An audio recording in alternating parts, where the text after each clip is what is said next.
Our next guest is a friend of the show. Sam Lessin is a general partner at Slow Ventures. He is also the husband of Jessica Lessin, our editor-in-chief. Sam put out a pretty interesting set of predictions over the weekend over how he thinks 2026 is going to play out. It covered everything from degen culture to wealth creation to relationships and AI. I want to bring him on to talk all about it. Sam, welcome back to the show. Always happy to be here. Happy New Year. Happy New Year. Okay, so let's talk about this note you put on. Look, you talked about default depression. You talked about the challenges of wealth creation. You talked about gambling. It felt like 2026 is looking a little bleak. I don't know.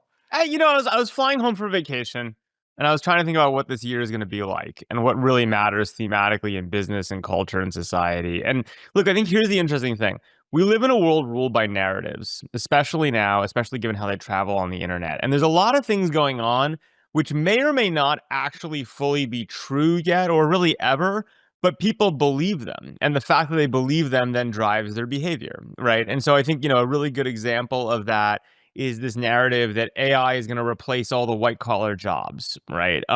Now, is there some shades of truth to it? Probably. Is it this year? Probably not. And yet it's going to color how people feel about their lives, how they behave, what they do. And so the question, from my perspective, when I was kind of exploring, is like, look, given the narratives that are happening right now in the world, how's this year going to feel? Okay. So, and I'm curious, by the way, you put these notes out. Did you get any responses to this one? I mean, what do people say to you when you put out these notes? I got many responses to it. It's through my newsletter, and it's one of those things where you only hear from the people that agree with you. So the people that agree with me, and they're saying this seems pretty depressing, and how are you going to coach your kids, et cetera, et cetera. I don't have any great answers to that. But yeah, there are people definitely, I think the biggest big picture here is, again, thinking about this year as a year, which even aside from technical realities will be ruled by by feelings. We're in a feelings culture. We're in a feelings year. There's a lot that is, from a narrative perspective, could really end in lots of different places. Like, we don't know. We're kind of on a knife's edge in terms of how the year plays out. And so I think the sense is everyone kind of is thinking about how to react, in real time versus thinking long-term about what's actually going to happen. Now, what about prediction markets? I mean, I assume that's what you were pointing to with your note here about gambling, and I think you were basically drawing the connection that, hey, it's really tough for young people to make money nowadays. Maybe that has something to do with all of the momentum in prediction markets. Is that the point that you were making? Well, it's complicated, right? Like, look, I actually love prediction markets. I think prediction markets are awesome. I'm like a student of Hayek, right? In markets are information machines, and especially as traditional sources of news and trust and truth fall apart, the idea that the best predictor you have of what's actually going on in the world is going to be through a prediction market and mediated by a market. It's a great intellectual theory. It's great. I'm super pro, that direction. That said, there is also this dynamic that goes on, right, which is proximate to it. It's sports betting, it's prediction markets, to some degree it's crypto, it's certainly meme stocks, where, look, most young people have figured out that in a world of deep asymmetry, right, which is what you see in venture capital and some of these stories that rise like crazy, and in a world where houses are really expensive, careers are falling apart, all those things true, is that you basically need to put the money on black and be right to a very, very asymmetric way in order to get anywhere. You're not going to earn your way into a house, right? Is that kind of the now? Is that actually true? This is kind of the point of the note. Yes and no. It's maybe not as dramatically true as people think it is, but it is culturally very accepted right now, and culturally it is the major narrative, and that's propelling a lot, right? And so I think that's the thing you have to think about is, again, people reacting to stories, and those stories being very powerful right now.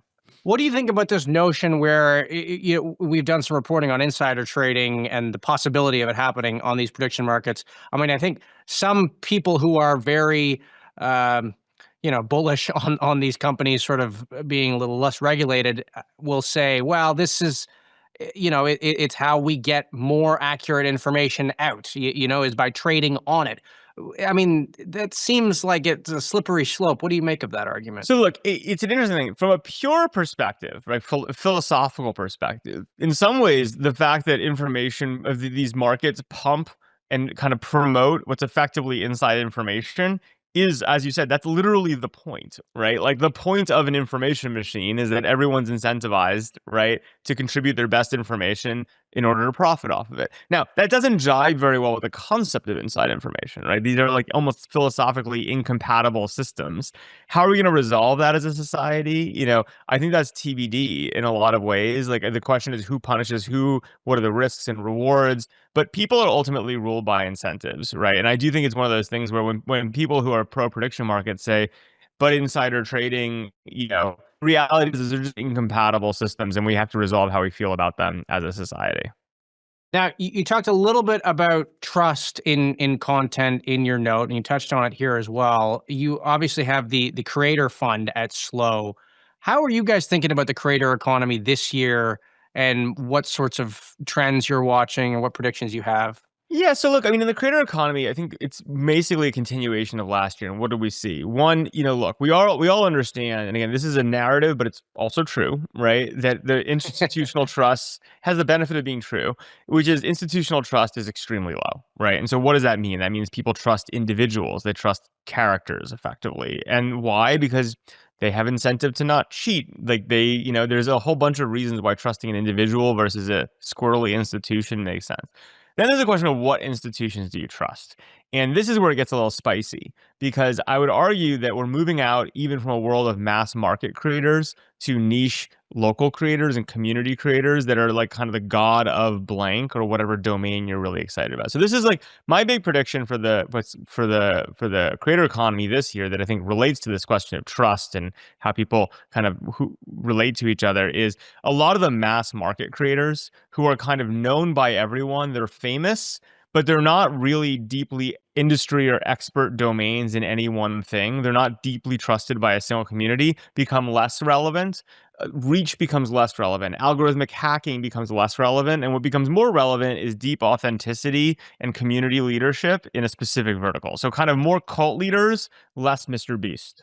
So we're going back to this whole sort of micro influencer It's climate. not micro. I mean, you can call it that, but really what it is it's deep, not broad, right? Which is you basically want, as trust erodes and as people look for communities in smaller pockets where they can have purpose and place and meaning in a specific area, the idea that you're just known by everyone is not that valuable. It's kind of like, everyone knows them, but no one really trusts them that deeply. What you really want is like your true believers. You need Yeah. like a core of audience that is like, this is the person that I choose to trust in life, and I have a reason for it. And like, I buy things from them and I believe what they say, etc. So I think what you're going to find and like is just kind of these communities becoming tighter, smaller, and in a lot of ways more valuable and durable Right. and less based on algorithmic hacking and just pure distribution and shock jockery.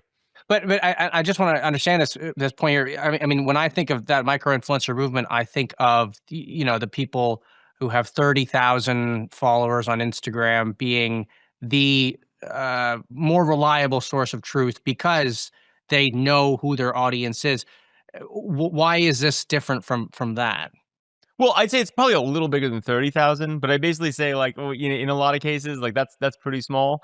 But Yeah. what I basically say is like the point is that you want people like think of it this way.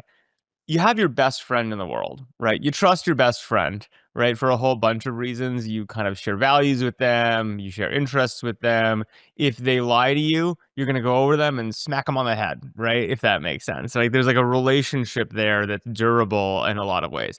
I think the scale up of that into the 50,000, 100,000 follower communities. Someone, candidly, you've never heard of 99% of these people because they're too small and too specific for you to know who they are, right? But if you're specifically into knitting, or if you're specifically into hunting in some certain forms, these are the people that you know and trust. Those are the people that are going to really succeed in a lot of ways versus the people whose name you've heard of, but you have no reason to trust them really over someone else and they have 50 million followers. Right. Great. Well, Sam, I want to thank you for coming on. That is Sam Lessin, a general partner at Slow Ventures here on TITV.